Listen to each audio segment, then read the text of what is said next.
Welcome to Luca and Miguel. Enjoy the video. You start by checking the essentials: Windows version, internet, and a Microsoft account. Once done, verify your subscription or product key so you can proceed without interruption. Make sure Windows is updated and free disk space is available.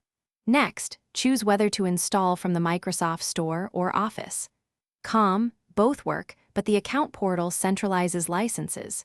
Begin the sign-in at the account level. This links your license and prepares the download process for the next steps. You'll sign into your Microsoft account and open Services and Subscriptions to locate Microsoft 365. Once you click Install, download the installer to your Downloads folder and then run it as an administrator to avoid permission issues. During installation, choose Typical or Customized Install if you need specific apps, and confirm Install Location if you prefer another drive. While the installer runs, set one drive to start so files sync automatically. After installation completes, open any Office app to trigger activation and updates. You finish by opening Word or Outlook and signing in to activate your license.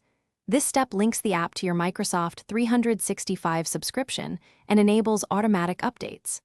Once activated, configure OneDrive to sync documents and desktop, set default save locations, and pin frequently used apps to the taskbar for quick access.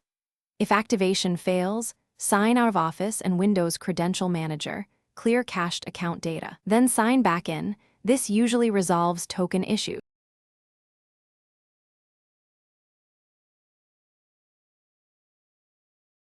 Thanks for watching and please subscribe. It's the best investment you'll ever make.